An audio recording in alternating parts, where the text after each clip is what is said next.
Hey guys, welcome back to Three Swords Productions. If you're new here, I'm Steven, and this is Nathan, and tonight we're going to do commentary over Sanji versus Kinnemon. You ready? Let's go for it.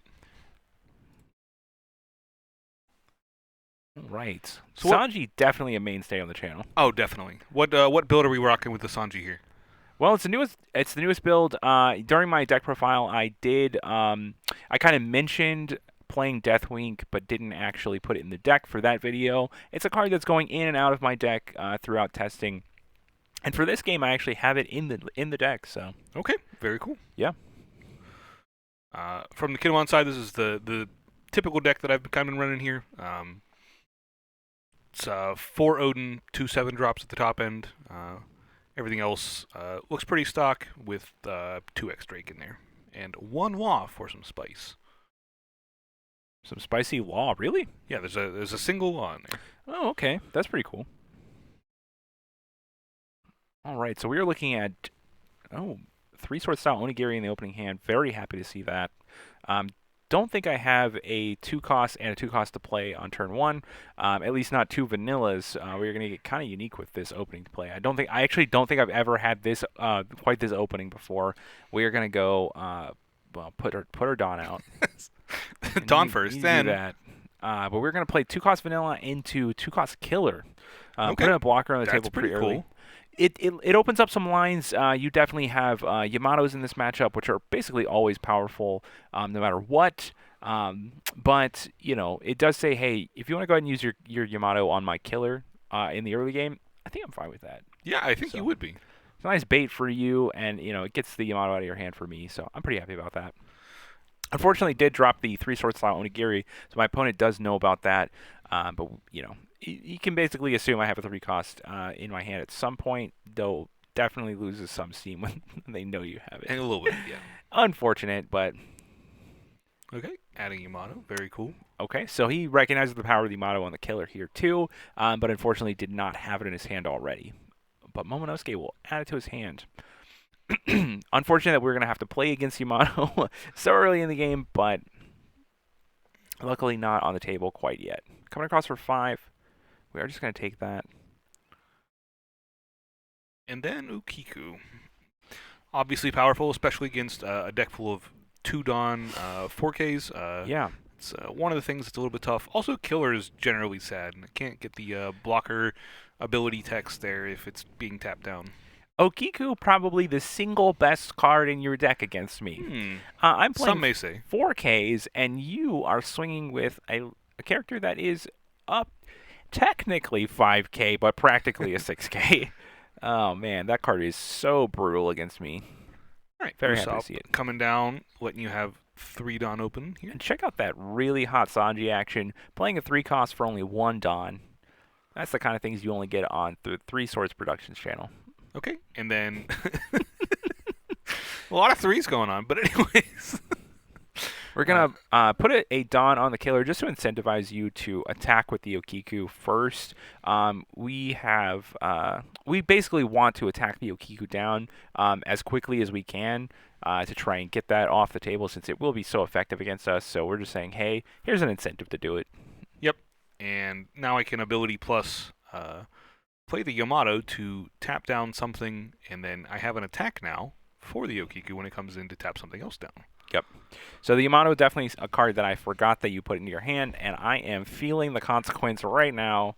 I was hoping that you would attack my life with Okiku, but now getting to kill 2 things here is pretty strong.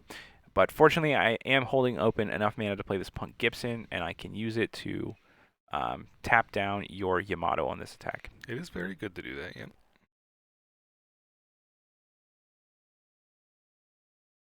And, I'm pretty sure I do it. Take backsies, damn you. Yeah. Well, not fully resolved attack until it hits the Nope, discard you're right, pile. You're right. Get fucked, nerd. All right. So yeah, save that one. But now the leader can come in, and you have a little bit of decision. It looks like we have 1 Dawn left, so we could equip that. Yep. Go 6K on the Bellamy, or we could just take down the killer. Make sure you never draw a card, or be able to block with it in the future. Seems okay to me. Yeah, I mean, on my side, you definitely still have Okiku, so I'm not too worried about losing the killer here. I am a little bit worried about losing the Bellamy's, but I don't think you were going to make that attack 5K on the 6K or on the 4K. So And then with the final Dawn, we did play the Toki there, which does see the Yamato as Odin, since Yamato has that text of being Odin. so we're gonna make a lot of attacks on the Okiku here, Obviously. trying to get you to just break that. And I think a lot of defense should go into it until your hand starts to be awkward otherwise. Oh yeah, for sure. I mean, at the point where you're discarding cards that actually matter to your game plan, definitely the Okiku breaks. But until then, I'm actually valuing your Okiku more than I am your life. And we see me block with the Toki, not because the attack was so powerful, but instead because if he is able to come in with one more attack here and is able to kill Yokiku, I'm at least down to one character on table, which means Kinnemon ability is back to being active again.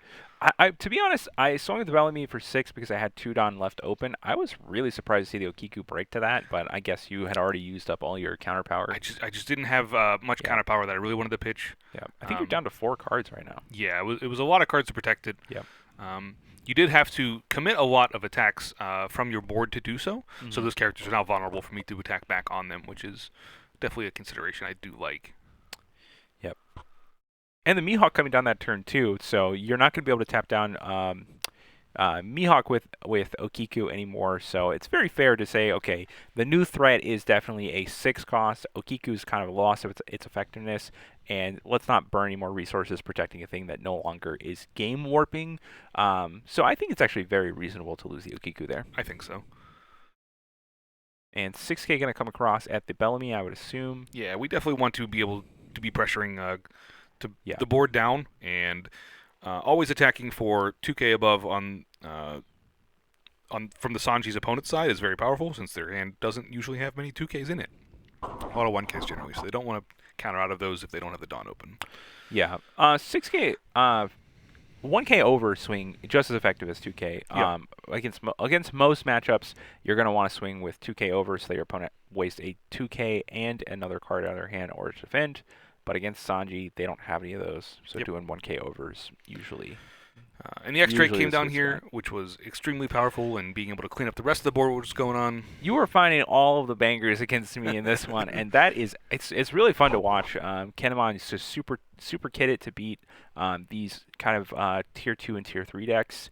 And unfortunately for you, I am holding 2 3-sword style Onigiri.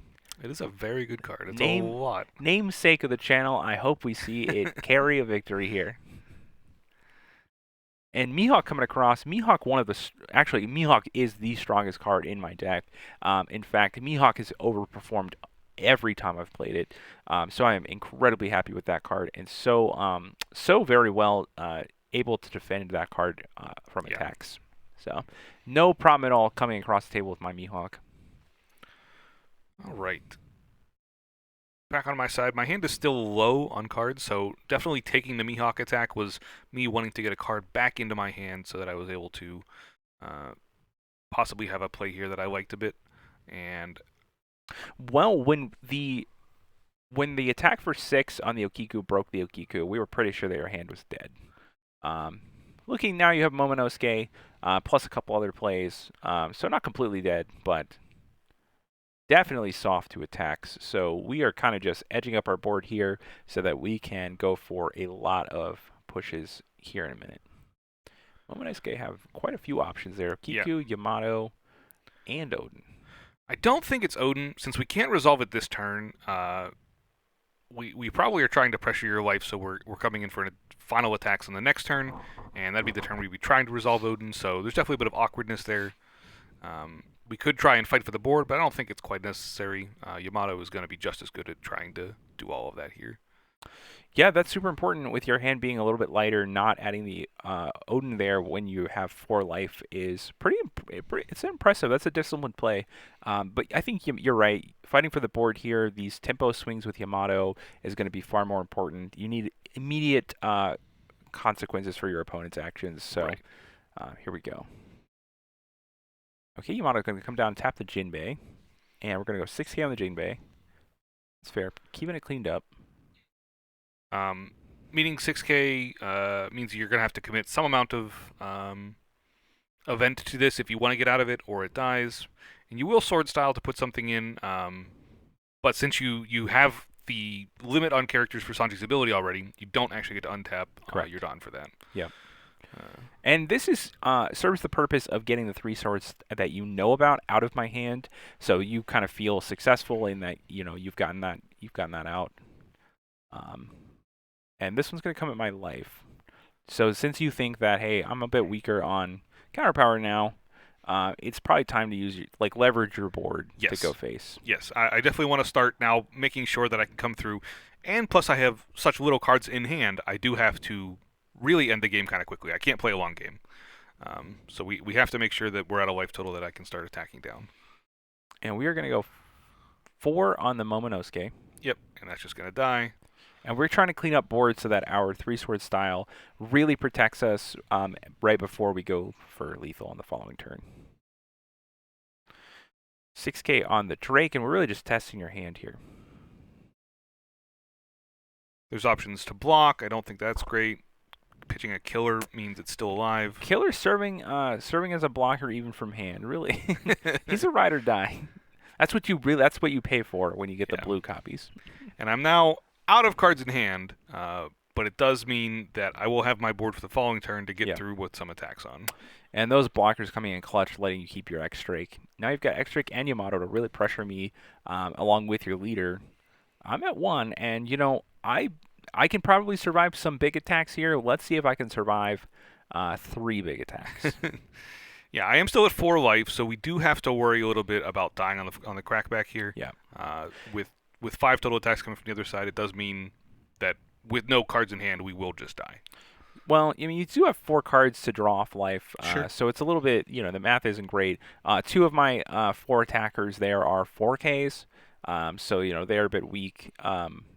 So it's a little dicey for me, and part of the math that I need to be doing too is, hey, if my opponent probably can't kill me this turn, but how am I looking on the following turn? Right. Because I don't know that I can kill them. We came in with 1 Yamato attack across the table. We want to start testing the waters because one of these attacks won't be powered up, and might as well start with that so we can know what's going on for the rest of the turn. Since he took that one, it does mean that I have options here to do 1 large 16k attack, do 1 tester attack plus a larger attack, something like that. And I'm really debating my options on what the best move here is. Since events are generally the way that Sanji counters out, you definitely want to do some lower attacks so that they feel pressured to use them instead of being able to counter out of them. And the larger attacks can be good, but you have to be quite large to get over those really big events like 3 sword style. Yeah. So you're pretty sure I have a couple of event cards here. I have so much Dawn Generally, open yeah. right now. Yeah. Yeah, you pass with a lot of Dawn open, and Yeah. the deck plays, I a love number of events. I love the posturing from Sanji because he goes, "Hey, I've got enough on the board to kill you. Now I don't need to play anything else. Now it's all events to protect my board, to protect my life." Right. And so you see Sanji pass with full Dawn open. You kind of know, hey, Sanji's in the driver's seat. He's ready to kill.